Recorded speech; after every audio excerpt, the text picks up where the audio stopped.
Surti lake. तो इसका बताएं राइट आंसर, करेक्ट आंसर क्या हो जाएगा, सभी लोग बताएं जल्दी से। ठीक है, तो यहाँ पे एक बार सभी लोग पहले कमेंट कर दें आप लोग को मेरी वॉइस क्लियर है कि नहीं क्लियर है।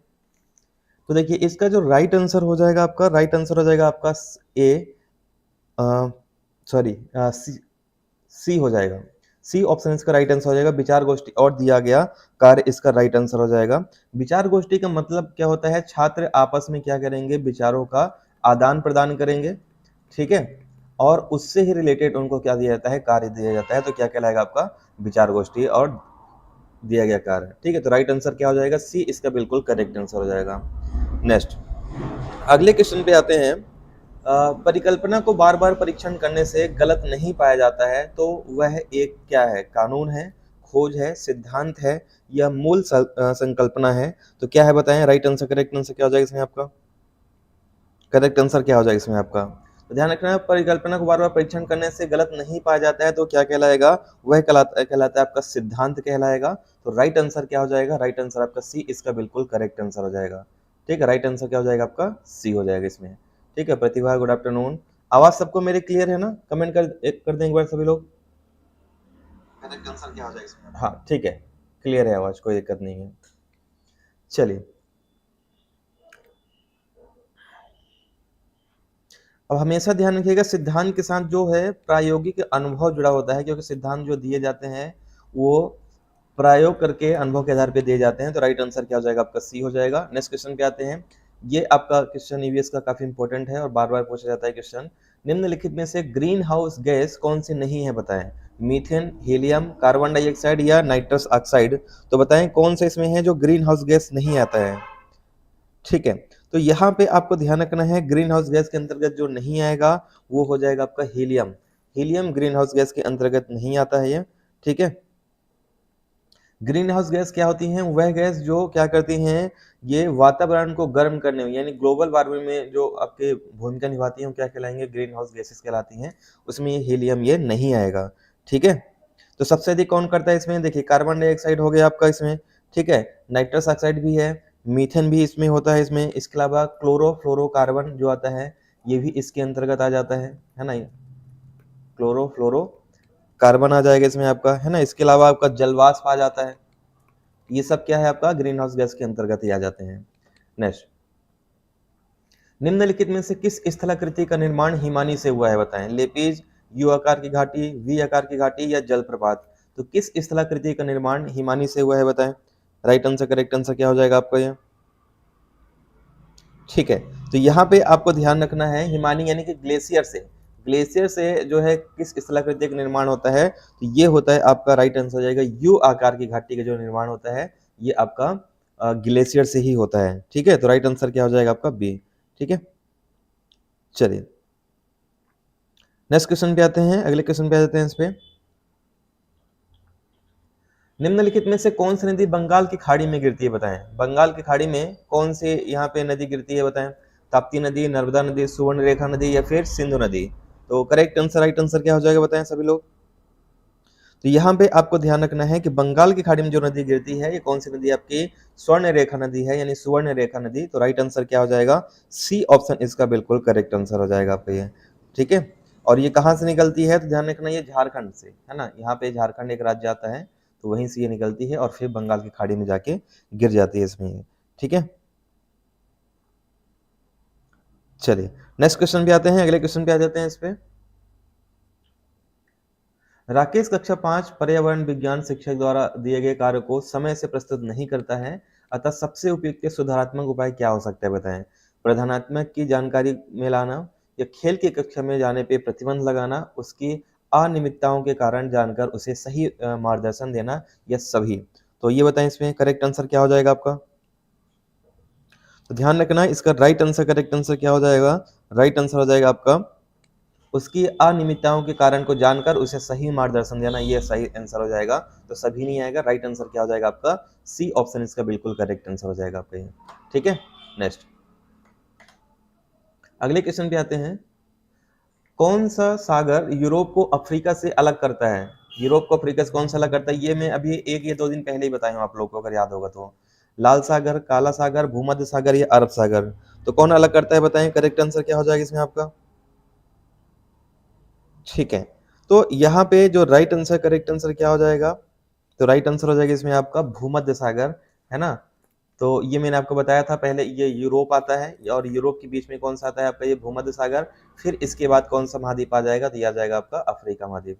इन दोनों के बीच में स्थित है आपका भूमध्य सागर। नेक्स्ट, चलिए अगले क्वेश्चन पे आते हैं। ओजोन दिवस कब मनाया जाता है, 30 सितंबर को, 24 जनवरी को, 14 अक्टूबर को या 16 सितंबर को। तो अंतरराष्ट्रीय ओजोन दिवस कब मनाया जाता है, ये आपको बताना है, करेक्ट आंसर क्या हो जाएगा। और जो लोग लाइव हैं कमेंट नहीं कर रहे हैं वो भी कमेंट करते चलें, क्योंकि कमेंट में सबके देख रहा हूँ। तो ये बहुत इंपॉर्टेंट क्वेश्चन है, और ध्यान रखिएगा, ओजोन दिवस जो मनाया जाता है प्रतिवर्ष 16 सितंबर को मनाया जाता है। तो राइट आंसर क्या हो जाएगा आपका, राइट आंसर आपका हो जाएगा ए, इसका बिल्कुल करेक्ट आंसर हो जाएगा आपका ये।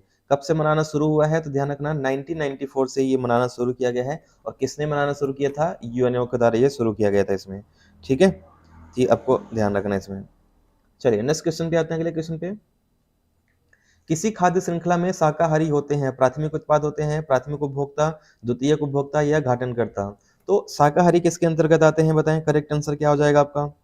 ये तो सिंपल है, आप सभी को पता होगा, जितने भी प्राथमिक उपभोक्ता है वो किस में आ जाएंगे, शाकाहारी के अंतर्गत आते हैं। और द्वितीयक उपभोक्ता जो आते हैं आपका मांसाहारी में आते हैं। ठीक है, तो राइट आंसर क्या हो जाएगा, राइट आंसर बी ऑप्शन इसका बिल्कुल करेक्ट आंसर है। शाकाहारी मतलब हरे पौधे, पेड़ पौधे पे ही निर्भर होते हैं भोजन के लिए। नेक्स्ट, अगले क्वेश्चन पे आते हैं।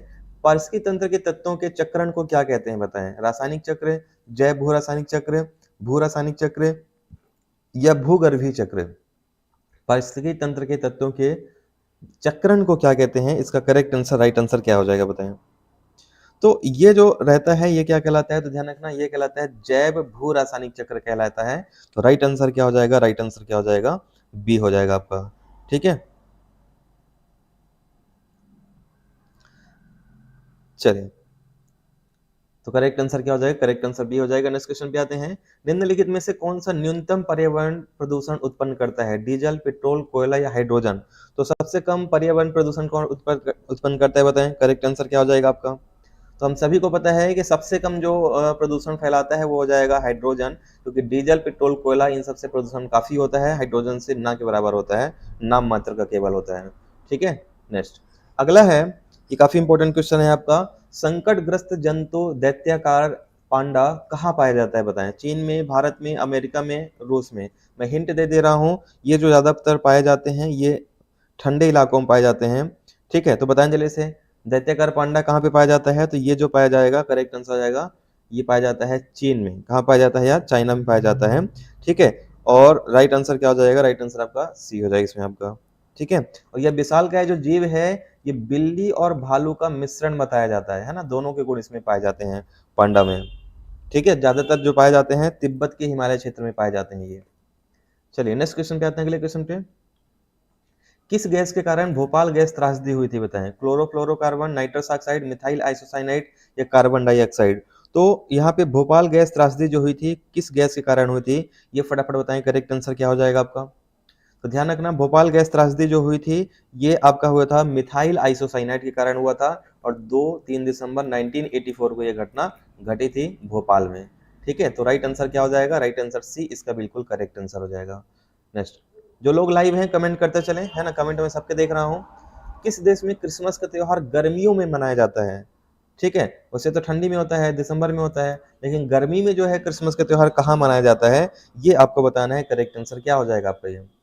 तो यहाँ पे आपको ध्यान रखना है, क्रिसमस का त्योहार जो गर्मियों में मनाया जाता है ये ऑस्ट्रेलिया देश में मनाया जाता है। तो राइट आंसर क्या हो जाएगा, राइट आंसर हो जाएगा आपका सी ऑप्शन इसका करेक्ट आंसर हो जाएगा आपको ये। ठीक है, क्योंकि यहाँ पे देखिए महीना तो वही रहता है, दिसंबर में ही मनाया जाता है, लेकिन यहाँ पे चंद्र क्या हो जाता है, क्योंकि दक्षिणी गोलार्ध में आता है ऑस्ट्रेलिया, दक्षिणी गोलार्ध में आता है, तो दिसंबर का महीना वहाँ पे क्या होता है, गर्म का महीना होता है ना, इसलिए गर्मी में मनाया जाता है। तो राइट आंसर क्या हो जाएगा, सी। नेक्स्ट, गिर वन्यजीव अभ्यारण्य किस जीव का संरक्षण करता है, बाघ का, शेर का, गेंडा का या गोंडावन का। तो गिर वन्यजीव जो अभ्यारण्य है किस जीव का संरक्षण करता है, बताएं, करेक्ट आंसर क्या हो जाएगा आपका। तो हम सबको पता है ये गिर वन्यजीव अभ्यारण्य जो जाना जाता है ये इसके लिए जाना जाता है, एशियाई शेरों के लिए जाना जाता है, ये बब्बर शेरों के लिए जाना जाता है। यानी राइट आंसर क्या हो जाएगा, राइट आंसर आपका बी हो जाएगा। टोटल क्षेत्रफल इसका है 1424 वर्ग किलोमीटर, इसका क्या है, क्षेत्रफल है इसमें आपका। ठीक है, चलिए नेक्स्ट क्वेश्चन पे आते हैं, अगले क्वेश्चन पे। निम्नलिखित में से कौन सी प्राकृतिक वनस्पति मरुस्थलीय प्रदेशों में पाई जाती है? महोगनी, कैक्टस, फर या चंदन? तो कौन सी प्राकृतिक वनस्पति मरुस्थलीय प्रदेशों में पाई जाती है बताएं। करेक्ट आंसर क्या हो जाएगा आपका? तो ये जो पाया जाता है, ध्यान रखिएगा, मरुस्थलीय क्षेत्रों में सबसे अधिक जो पाया जाता है कांटेदार जो कैक्टस है, ये आपका पाया जाता है मरुस्थलीय प्रदेशों में। तो राइट आंसर क्या हो जाएगा आपका? बी हो जाएगा। जो शुष्क क्षेत्रों में पाया जाता है ये हो जाएगा कैक्टस। ठीक है, चलिए इसमें आपको ध्यान रखना है, इसके जो पत्ते होते हैं ना, ये भी कांटों के रूप में परिवर्तित हो जाते हैं। ठीक है, नेक्स्ट, ग्रीन मफलर किसे कहते हैं बताएं। ग्रीन मफलर किसे कहा जाता है? वायु प्रदूषण, जल प्रदूषण, मृदा प्रदूषण या ध्वनि प्रदूषण? तो ये शायद मैं आपको 1 या 2 दिन पहले इससे रिलेटेड क्वेश्चन कराया था। तो बताएं जैसे ग्रीन मफलर किसे कहा जाता है? करेक्ट आंसर क्या हो जाएगा आपका? तो ध्यान रखना, यहाँ पे ग्रीन मफलर जो कहते हैं ये ध्वनि प्रदूषण को कहा जाता है। तो राइट आंसर क्या हो जाएगा? राइट आंसर आपका सी हो जाएगा इसमें आपका ये। ठीक है, तो अधिक आबादी वाले क्षेत्रों में ध्वनि प्रदूषण क्या होता है? अधिक होता है। चलिए, और इसके लिए ध्वनि प्रदूषण कम करने की क्या उपाय है? तो इसके लिए भी उपाय क्या है? वृक्षारोपण जितना ज्यादा करेंगे उतना ही ध्वनि प्रदूषण क्या होगा? कम होगा इसमें। ठीक है, चलिए नेक्स्ट क्वेश्चन पे आते हैं। भू परिस्थिति तंत्र में ऊर्जा का मुख्य स्रोत क्या है बताएं। सूर्य, चंद्रमा, पृथ्वी, पेड़ पौधे? तो ये बताएं जल्दी से, भू परिस्थिति तंत्र में ऊर्जा का महत्वपूर्ण स्रोत क्या होता है? करेक्ट आंसर क्या हो जाएगा आपका? तो हम सभी को पता है इसमें ऊर्जा का सबसे महत्वपूर्ण स्रोत जो होता है कौन सा होता है? सूर्य ही होता है। तो राइट आंसर क्या हो जाएगा? राइट आंसर आपका ए हो जाएगा। और यहाँ पे अनलिमिटेड है, जितना चाहे उतना यूज कर सकते हैं इसका। तो राइट आंसर ए हो जाएगा आपका। चलिए नेक्स्ट क्वेश्चन पे आते हैं। टाइटन किस ग्रह का प्राकृतिक उपग्रह है बताइए। वेरी इंपॉर्टेंट क्वेश्चन है। टाइटन किस ग्रह का प्राकृतिक उपग्रह है? वरुण का, बुध का, शनि का, शुक्र का? तो करेक्ट आंसर, राइट आंसर क्या हो जाएगा बताएं। तो ध्यान रखिएगा, टाइटन जो आता है ये शनि ग्रह का उपग्रह है। और शनि ग्रह का ये जो होता है आपका सबसे बड़ा उपग्रह है शनि का। शनि का क्या है? ये सबसे बड़ा उपग्रह है। ठीक है, वही सौर मंडल का दूसरा सबसे बड़ा उपग्रह है टाइटन, है ना। चलिए, तो राइट आंसर क्या हो जाएगा? राइट आंसर सी ऑप्शन इसका करेक्ट आंसर हो जाएगा इसमें आपका। चलिए नेक्स्ट क्वेश्चन पे आते हैं, अगले क्वेश्चन पे आ जाते हैं इस पे। निम्नलिखित में से कौन सा बायोडीजल की फसल है बताएं। जेट्रोपा, कपास, गन्ना या गेहूं? तो बायोडीजल की फसल कौन सी इसमें है बताएं। करेक्ट आंसर क्या हो जाएगा आपका? जिसको अभी हाल ही में जो सड़क परिवहन मंत्री हैं नितिन गडकरी जी उसको प्रमोट भी कर रहे हैं। तो राइट आंसर, करेक्ट आंसर क्या हो जाएगा? जेट्रोपा। जेट्रोपा जो है बायोडीजल की फसल है। तो राइट आंसर क्या हो जाएगा? राइट आंसर ए ऑप्शन इसका करेक्ट आंसर हो जाएगा आपका ये। ठीक है, नेक्स्ट, पर्यावरण संरक्षण अधिनियम कब पारित किया गया था? 1972 में, 1986 में, 1987 में, 1992 में? तो पर्यावरण संरक्षण अधिनियम कब पारित किया गया था? इसका करेक्ट आंसर क्या हो जाएगा बताएं। तो ध्यान रखिएगा, पर्यावरण संरक्षण अधिनियम जो पारित किया गया था ये 1986 में पारित किया गया था। तो करेक्ट आंसर क्या हो जाएगा? करेक्ट आंसर बी हो जाएगा इसमें आपका। ठीक है, और प्रथम पर्यावरण सम्मेलन जो हुआ था, ध्यान रखना, ये 5 जून 1972 को हुआ था। पहला जो पर्यावरण सम्मेलन है ये कब हुआ था? 5 जून 1972 को हुआ था। ठीक है, ये आपको ध्यान रखना है इसमें आपका। चलिए नेक्स्ट क्वेश्चन पे आते हैं। भूमंडलीय तापन का कारण क्या है? भूमंडल में जो गर्मी आती है ना, ये ग्लोबल वार्मिंग जो होती है उसका मुख्य कारण क्या है? हिमनदों में यानी ग्लेशियर में वृद्धि, कार्बन डाइऑक्साइड में वृद्धि, कार्बन डाइऑक्साइड में कमी या वनों में वृद्धि? तो बताएं इसका करेक्ट आंसर क्या हो जाएगा आपका? तो ग्लोबल वार्मिंग का सबसे बड़ा कारण हम सभी को पता है क्या होता है? ये कार्बन डाइऑक्साइड में वृद्धि यानी CO2 में वृद्धि, ये सबसे बड़ा कारण है। ठीक है, और सभी देशों को सलाह दी जाता है कि ज्यादा कम से कम ये कार्बन डाइऑक्साइड का उत्पादन करें आप लोग। नेक्स्ट, अगला है, निम्नलिखित में से किसमें सर्वाधिक जैव विविधता पाई जाती है बताएं। सवाना वायु में, शीतोष्ण पर्णपाती वन वायु में, उष्णकटिबंधीय सदाबहार वर्षा वन वायु में या शीतोष्ण घास वन वायु में? तो सर्वाधिक जैव विविधता कहाँ पे पाई जाती है ये आपको बताना है। करेक्ट आंसर क्या हो जाएगा इसमें आपका? तो यहाँ पे आपको ध्यान रखना है, सबसे अधिक जो जैव विविधता पाई जाएगी ये आपका इक्वेटर के आसपास के क्षेत्र में पाया जाता है। और इक्वेटर के आसपास क्षेत्र इसमें से कौन सा है? ये उष्णकटिबंधीय सदाबहार वर्षा वन है ना, यानी कि 0 डिग्री के आसपास, ये 0 से 30 डिग्री के आसपास का जो क्षेत्र होता है वहां पे उष्णकटिबंधीय सदाबहार वन पाए जाते हैं इसमें। ठीक है, तो ये आपको ध्यान रखना है। अगर एग्जाम्पल लें तो ये आ जाता है जैसे ऑस्ट्रेलिया हो गया, है ना, ऑस्ट्रेलिया आ जाता है आपका। इसके अलावा आपका अफ्रीका आ जाता है, इसमें आपका दक्षिण अमेरिका आ जाता है। तो ये सब जो है उष्णकटिबंधीय क्षेत्र में आते हैं। तो राइट आंसर क्या हो जाएगा? सी। नेक्स्ट, निम्नलिखित में से किस मृदा का निर्माण लावा द्वारा होता है बताएं। लावा मिट्टी, लेटराइट, जलोढ़ मिट्टी, काली मिट्टी? ये भी काफी इंपॉर्टेंट क्वेश्चन है आपका। तो किस मृदा का निर्माण लावा द्वारा होता है? तो ध्यान रखिएगा, लावा द्वारा जो निर्माण होता है काली मिट्टी का होता है, और भारत में सबसे अधिक जो काली मिट्टी पाई जाती है ये मालवा का पठार और दक्कन के पठार में पाया जाता है। तो मालवा का पठार कहाँ आता है? एमपी में, और दक्कन का पठार कहाँ पे आता है? ये महाराष्ट्र में आता है। ठीक है, तो राइट आंसर क्या हो जाएगा? राइट आंसर आपका डी इसका बिल्कुल करेक्ट आंसर हो जाएगा पे। चलिए नेक्स्ट क्वेश्चन पे आते हैं, अगले क्वेश्चन पे। ध्वनि प्रदूषण का मापन किस इकाई द्वारा किया जाता है? डेसिबल, न्यूटन, जूल या रिएक्टर? तो ध्वनि प्रदूषण का मापन किसके द्वारा किया जाता है बताएं, करेक्ट आंसर क्या हो जाएगा आपका? तो ध्यान रखिएगा, ध्वनि प्रदूषण का जो मापन है ये, एक सेकंड थोड़ा सा रुक जाइएगा आप लोग, थोड़ा सा रुक जाइएगा आप लोग। तो इसका राइट आंसर क्या हो जाएगा? डेसिबल के द्वारा किया जाता है। तो करेक्ट आंसर क्या हो जाएगा? राइट आंसर हो जाएगा आपका ए ऑप्शन इसका बिल्कुल करेक्ट आंसर हो जाएगा आपका। डेसिबल द्वारा ही ध्वनि का प्रदूषण की माप किया जाता है। नेक्स्ट, वायुमंडल की कौन सी परत सूर्य से आने वाली परावैंगनिक किरणों से हमारी रक्षा करती है? ये भी मैं आपको बता चुका हूँ, लेकिन डायरेक्ट क्वेश्चन नहीं आया था, इनडायरेक्ट रूप से मैंने बताया था पहले। तो जो परावैंगनिक किरणों से हमारी रक्षा करती है, तो मैं आपको बहुत बार बता चुका हूँ कि ओजोन परत जो पाई जाती है कहाँ पाई जाती है? संताप मंडल में पाई जाती है। तो ओजोन परत ही क्या करती है? परावैंगनिक किरणों से हमारी रक्षा करती है। यानी राइट आंसर क्या हो जाएगा आपका? बी ऑप्शन संताप मंडल क्या हो जाएगा इसमें आपका? राइट आंसर हो जाएगा इसका आपका। ठीक है, चलिए नेक्स्ट क्वेश्चन पे आते हैं, अगले क्वेश्चन पे आ जाते हैं इस पे। गंगा एक्शन प्लान का लाने का उद्देश्य निम्नलिखित में से किसके सुधार हेतु है? जल का तापमान, जल की प्रचुरता, जल का वेग या जल की गुणवत्ता? तो बताएं करेक्ट आंसर क्या हो जाएगा आपका? गंगा एक्शन प्लान किससे रिलेटेड है? तो गंगा एक्शन प्लान, गंगा में क्या दिक्कत है? दिक्कत वहां पे क्या है कि उनकी शुद्धता धीरे धीरे जा रही है गंगा की, तो उसकी शुद्धता को वापस लाने के लिए या जल को शुद्ध करने के लिए गंगा एक्शन प्लान लाया गया है। तो राइट आंसर क्या हो जाएगा? डी ऑप्शन इसका बिल्कुल करेक्ट आंसर हो जाएगा पे। ठीक है, और यहाँ पे ये कब चालू हुआ है? तो ध्यान रखना ये 1985 से ही चालू किया गया था ये। ठीक है, किसकी सरकार थी उसमें पे? राजीव गांधी द्वारा। ये सभी फैक्ट आपको ध्यान रखने हैं। नेक्स्ट, अगले क्वेश्चन पे आते हैं। निम्नलिखित में से कौन सा वृक्ष जैविक कीटनाशक का उत्पादन करता है? अच्छा, कमेंट करें आप लोग, सभी लोग ईबीएस की क्लास डेली चाह रहे हैं आप लोग ना? अगर आप लोग डेली चाहेंगे तो ही मैं इसको कंटिन्यू करूंगा, अगर नहीं चाहेंगे तो फिर इसको नहीं करूंगा कंटिन्यू। 2 बजे क्लास रहेगी ये, अगर आप लोग चाहते हैं तो कमेंट करें सभी लोग।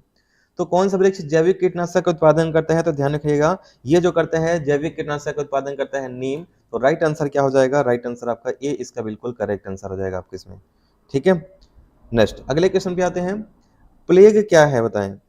प्लेग क्या है? जीवाणु जनित रोग है, कवक जनित रोग है, वायरस जनित रोग है, या सभी है? तो प्लेग क्या है बताएं, करेक्ट आंसर क्या हो जाएगा आपका? तो यहाँ पे आपको ध्यान रखना है, प्लेग जो होता है जीवाणु जनित रोग होता है, यानी बैक्टीरिया रोग होता है। तो राइट आंसर क्या हो जाएगा? राइट आंसर आपका ए ऑप्शन इसका बिल्कुल करेक्ट आंसर हो जाएगा। ठीक है, और ये किसके कारण होता है? कौन से वायरस के कारण, बैक्टीरिया के कारण होता है? तो ध्यान रखना, ये जो होता है आपका पास्ट